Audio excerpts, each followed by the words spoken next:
Hello, everyone. Taylor here with another TEC Coaches Happy Hour. And on this episode, I want to talk about the 5 fundamentals of a strong athletic identity. This is going to be a departure from some of the things that we spend time talking about during this time of year. A lot of athletes, rightfully so, are focused on what they can do from a training perspective to set themselves up for success next season and for seasons to come. And the reason that I want to talk about the athletic identity piece is because I think that it's equally as important, if not more so, than the training piece. And I've seen this play out with athletes for many years. And so I want to talk about some of these things that are going to help you put into place the steps necessary to be successful for seasons to come. So first and foremost, I want to talk about how you find your intrinsic motivation. So this is the first piece that we want to focus on, because this is really the best way to think about intrinsic motivation is to think about what drives you when no one is watching.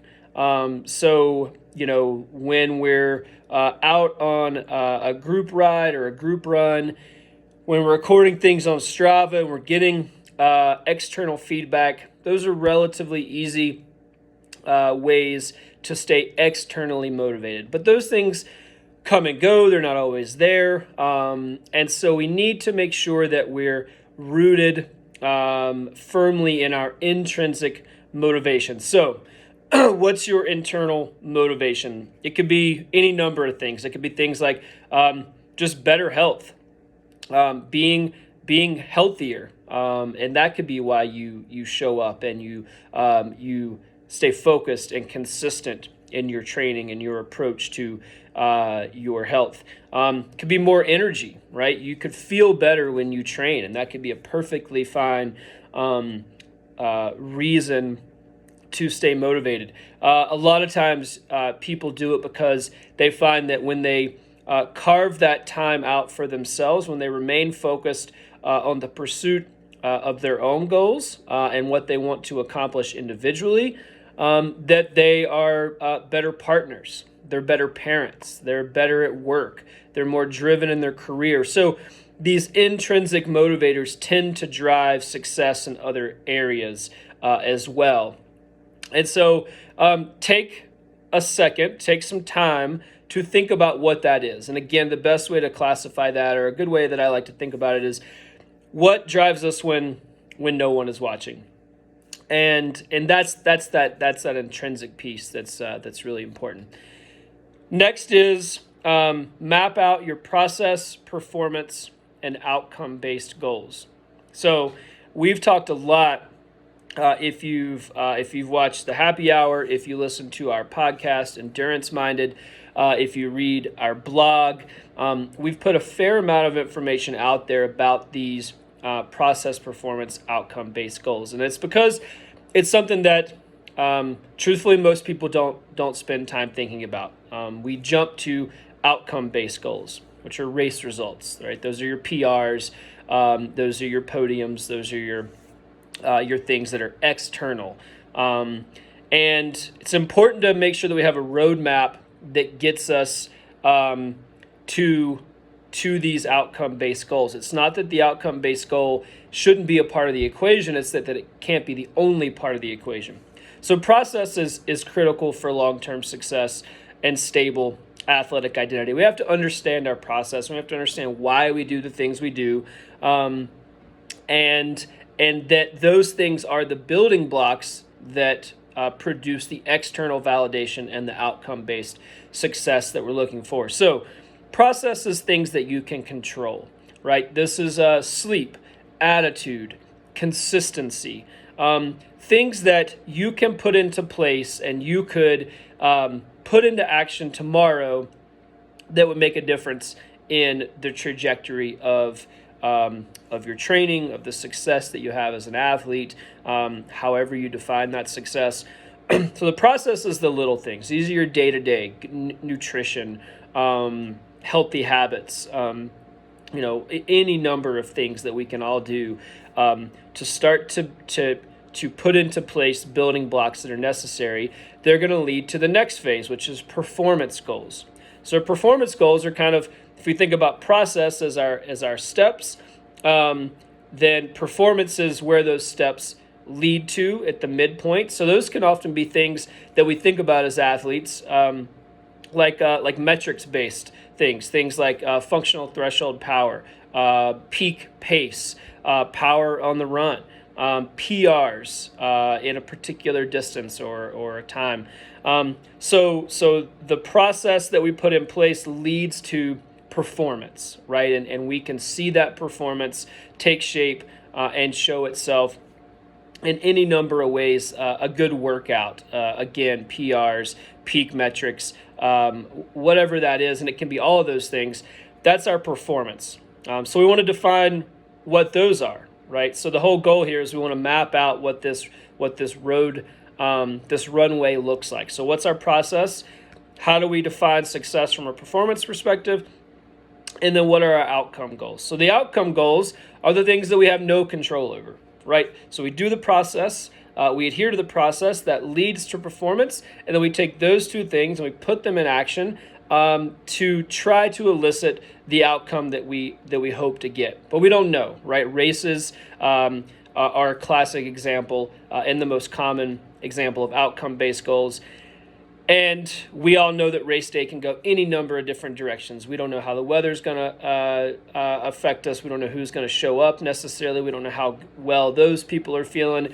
We might have mechanicals. We might have body mechanics issues. Any number of things can play out on race day despite our preparation. So we want to do everything we can, and then we show up and we work to execute towards an outcome-based goal. And we want to define what that is. But we can't define the outcome unless we've defined and clearly understand what the process and performance is.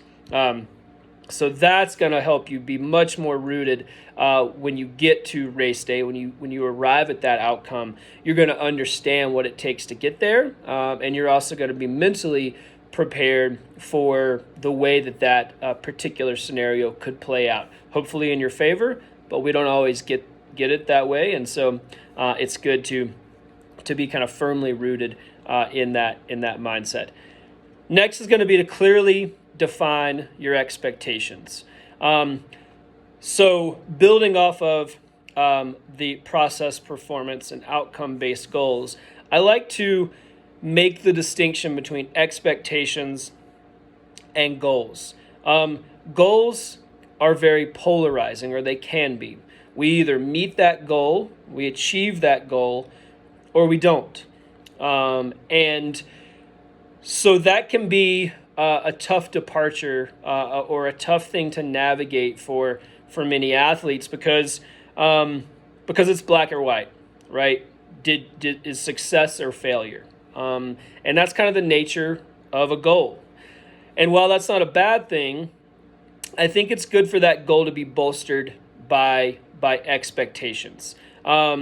So expectations, we can think about that as what can we define that allows us to take proactive steps towards a particular goal, right? So what do we expect that we can do, that the people around us can do, that our coaches can do? What are our expectations for how we're going to put into action the necessary steps to reach a goal? So these are much more kind of nuanced things. These can be maybe an expectation is that we maintain consistency in our training. This is a big one for a lot of people, right? It's hard to stay consistent because life is busy. We have lots of things vying for our time, and it's a challenge. So consistency is really is a great expectation, and that is going to be a direct. You're going to be able to draw a direct line between consistency and execution of your goals. Other things might be balance between training and life. right? Sometimes the pendulum swings in different directions. And it's nice if we can feel like things are balanced, if training is adding value to our life. And again, like I mentioned with the intrinsic motivators, is it allowing us to put energy and be productive in other areas of our life because we've carved out time for this thing that we care about? Do you feel so again, an expectation might be to feel emotionally secure about your training and your athletic identity. Are you happy with where you're at? Do you feel good about the trajectory of your training? Are you happy with the type of athlete that you are?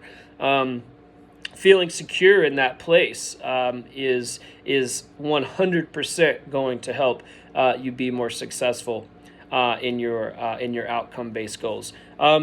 Establishing a good relationship with your coach. I mean, this is something that I am extremely passionate about, as well as our entire team on TEC, is that, a coach's role is not just to write workouts, and it's important that the coach and the athlete have a relationship that is mutually beneficial outside of a training plan. And so the expectation and defining the expectations around a coach's role in that relationship, as well as an athlete's role in that relationship, is really, really important. So again, just the distinction between expectations and goals, and making sure and taking time to define those expectations, kind of juxtaposed against our goals. Fourth, developing self-acceptance. So this is a huge one with athletic identity, and really kind of gets at the root of what an individual's athletic identity is that things change. Don't hold on to an identity that needs to evolve. So, we have a tendency as athletes to hold on to what we remember defining as success. So we were younger and we did X, Y, and Z. We were more or less fit and this particular thing happened. We were training with a particular group and we felt a certain way. Any number of experiences can mold how we feel and how we remember our athletic identity. So just know that it's normal and good for that to evolve, right? The athlete that we were in our teens and 20s doesn't have to be, and maybe shouldn't be, the athlete that we are in our 30s and 40s and 50s and so on.